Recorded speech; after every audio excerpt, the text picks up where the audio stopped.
전일장 복습하고 오늘장 미리 예습하는 모닝브리핑 시간입니다. 지난주 금요일 코스피 지수는 또다시 2,400선을 위협받았죠. 네, 맞습니다. 지난주 금요일 양대 지수 일제히 하락 마감했습니다. 정치적인 불확실성이 지속되고 원달러 환율도 치솟자 시장에 먹구름이 들이웠는데요. 네, 오늘은 증시 폐장일입니다. 마지막까지 유종의 미를 거둘 수 있을지 함께 지켜보시죠. 모닝브리핑 지금 바로 출발합니다. 또 우리 시장만 소외됐습니다. 27일 금요일 시장을 관통한 한마디, 아시아 증시 왕따 국내 증시입니다.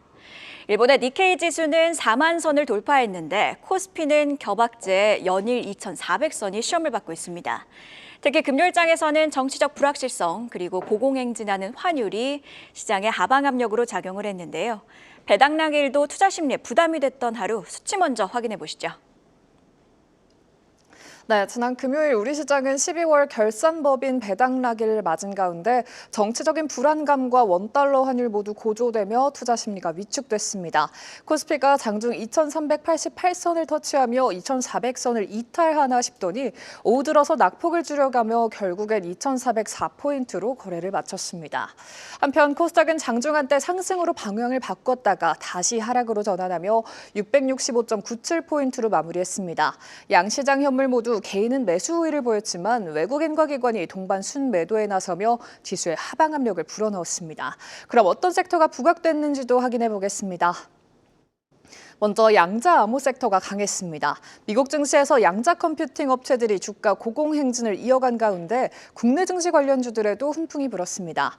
또 지난주 과기부가 국내 최초로 양자 정보기술 분야의 국가 표준을 제정했다는 소식에 글로벌 시장 진출 기대감이 부각됐고요. KCS가 상한가 기록한 가운데 드림 시큐리티 등 관련주들도 상승 랠리 이어갔습니다.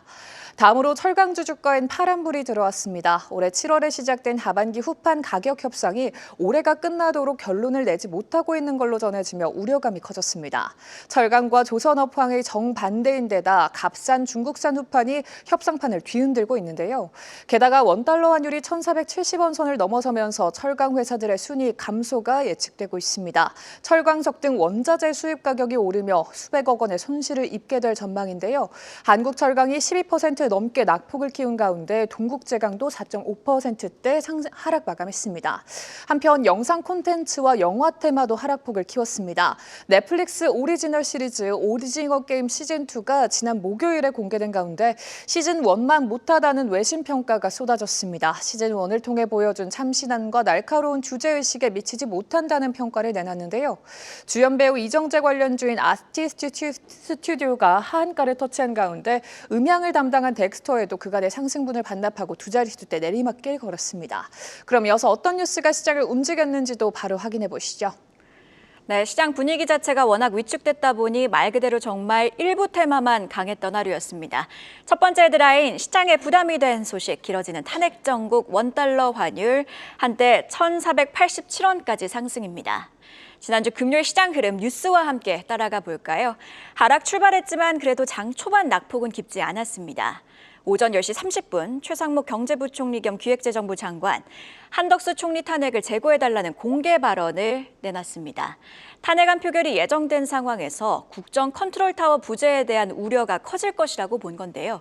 이를 기점으로 지수는 밀리기 시작합니다. 또 원달러 환율도 정치적 불확실성 장기화에 대한 우려가 부각되자 요동쳤는데요. 오전 11시에는 1,480원을 돌파했고요. 11시 30분에는 1,487원을 터치합니다.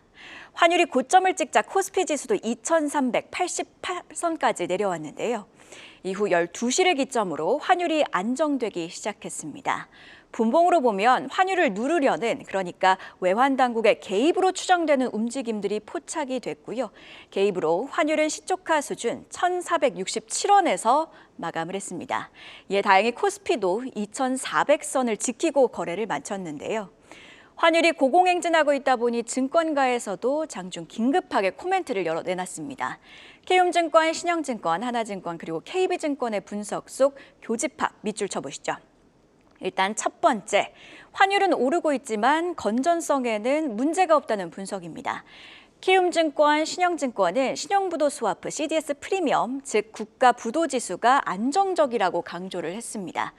대신 키움증권은 앞으로 국내 경제나 시장 상황이 좋아질 수 있을까 하는 불안감이 환율 급등과 증시 하락이라는 자기 실현적인 예언을 만들어내고 있다고 진단을 했고요. 그리고 두 번째 밑줄, 신영증권은 건전성에 문제가 없다는 건 반대로 정책 당국이 환율을 컨트롤할 수 없다는 걸 의미한다고도 봤습니다. 하나증권도 비슷하게 당국 개입의 한계점이 있다며 시장 안정화 조치는 환율 추세를 바꿀 수는 없다고 했습니다. 그러면서 세 번째 밑줄, 환율 1,500원 돌파 가능성을 이야기하기도 했는데요.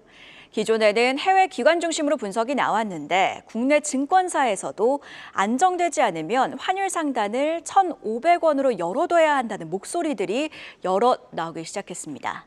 마지막 밑줄, 단기적으로 봤을 때 1월 20일 트럼프 취임이 원달러 환율의 새로운 변곡점이 될 거란 전망들이 나오고 있습니다. 자, 이렇게 시장에 부담이 됐던 요인들 한번 짚어봤는데요. 그래도 시장의 하단을 지지해줬던 두 번째 헤드라인, 테슬라도 HBM4 확보 경쟁 참전, 정부 용인 반도체 국가산단 계획 승인입니다. 모든 반도체주가 다 오른 건 아니었지만요. 약세장 속에서도 SK하이닉스가 2.59% 올랐고요. HBM 관련주들이 특히나 더 강했습니다. 정부가 26일 3개월 앞당겨 용인 반도체 국가산단 계획을 승인했다는 소식에 더해 영국 IT 매체가 테슬라가 HBM4 확보에 있어 엔비디아와 AMD의 라이벌로 부상했다는 내용을 보도를 했습니다. 한국경제신문 또 트렌드포스가 전한 내용 등을 언급하며 HBM 시장이 커지고 있음을 시사하기도 했는데요. 결국 시장 자체가 커진다는 건 우리 기업들에게 긍정적이니 HBM 밸류체인 반도체 기업들이 상승세를 보인 겁니다. 주도주가 부재한 상황에서 그래도 HBM 관련주들이 지수 하단을 지지해 준 건 다행이었습니다. 자, 오늘은 2024년 마지막 거래일입니다. 증시 폐장일로 거래량은 한산할 것으로 보이는데 우리 시장 마지막 날까지 부담스러운 그림들을 보고 출발합니다. 일단 현재 시각 27일 우리 시간으로 토요일 미국 증시에서는 조정이 나왔습니다. 연말을 맞아 포트폴리오 조정 움직임 속 금리가 높은 점 등이 부담이 됐는데요. 엔비디아, 테슬라 등 대부분의 종목들이 미국 기준으로 빨간불, 즉 하락한 만큼 우리 시장도 이를 빌미로 또 투자 심리가 위축될 가능성이 있습니다. 그래도 다행인 건 이미 빠질 만큼 빠졌다는 판단 때문일까요? 야간 선물은요 0.19% 하락하는 데 그쳤습니다. 그리고 또 한 가지. 금요일 장 마감 후죠. 오후 4시 40분경 한더스 국무총리 탄핵안이 가결됐습니다. 주말 사이 나온 외신들의 반응을 종합해보면요. 첫 번째, 정치적 혼란이 가중돼 불확실성이 더 길어질 것이라고 봤고요. 이로 인해 두 번째, 경기 둔화 등 경제적 불확실성도 커졌다는 목소리가 나오고 있습니다. 마지막으로 국제적 이미지, 즉 대외 신인도를 우려하는 언급들도 있었는데요. 그래서인지 원달러 환율 야간 거래에서 다시 1,470원대로 올라왔습니다. 정치적 불확실성으로 원화 약세가 지속될 거란 전망이 나오고 있는 가운데 국민연금의 환해지 기준이 발동돼 최대 480억 달러의 외화 자금이 곧 풀릴 거란 전망도 나오고 있습니다. 달러 공급이 늘며 원달러 환율의 상단을 막는 역할을 할 수 있을지 함께 주시해 보시죠. 그럼 이어서 금요일 장 마감 이후에 나온 공시와 오늘의 주요 일정도 함께 체크해 볼까요? 네, 지난주 장 마감 이후에 나온 공시도 체크해 보겠습니다. 먼저 DLENC는 공사비 2,367억 원 규모의 S-오일 가스터빈 발전기 이른바 GTG 프로젝트를 수주했다고 밝혔습니다. 최근 4분기 양호한 실적을 기록할 것으로 전망되지만 주택 착공이 예상보다 부진할 거라는 분석 속에 우려감이 잔존하는 가운데 해당 수주 공시가 주가에 어떤 재료로 쓰일지 오늘 장 흐름 주시해 봐야겠습니다. 다음으로 HJ중공업은 한국토지주택공사와 남양주 왕숙 민간 참여 공공주택 건설 사업에 계약을 맺었다고 공시했습니다. 계약 금액은 820억 원으로 지난해 회사의 매출의 3.8%에 해당하는 규모인데요. 최근 신형 고속정 수주에 이어서 연이은 수주 소식에 주가도 빨간불 켤 수 있을지 지켜보시죠. 이어서 CJCGV는 미국 현지 법인 CJ4D플렉스 아메리카의 자본 확충을 위해 181억 원을 출자한다고 공시했습니다. 해당 자금은 미국 시장 내 스크린X 확산과 콘텐츠 플랫폼 사업 확대를 위해 사용될 방침인데요. 향후 기업 성장에 어떤 영향 미칠지 기대해보고요. 마지막으로 오늘의 주요 일정들도 확인해 보겠습니다. 먼저 오늘은 올해 증권 및 파생상품 시장의 운영 마감일입니다. 12월 31일 내일을 연말 휴장일로 지정하고 오늘이 올해 마지막으로 주식 거래가 가능한 날인데요. 마지막 날까지 투자 전략 잘 세워봐야겠습니다. 다음으로 부산 디지털 자산거래소는 오늘 자체 디지털 자산 거래 플랫폼 비단의 베타 버전 서비스를 공개할 예정입니다.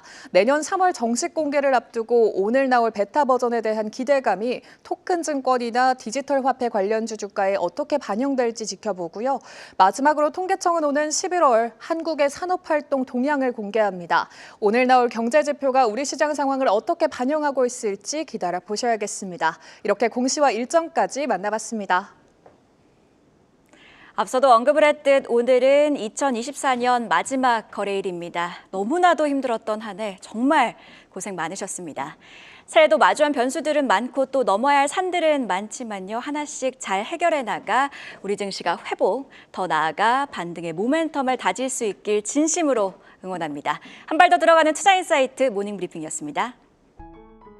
계속해서 다양한 경제 이슈를 알고 싶다면 구독과 좋아요, 알림 설정 부탁드립니다. AI 캐스터 권미정이었습니다.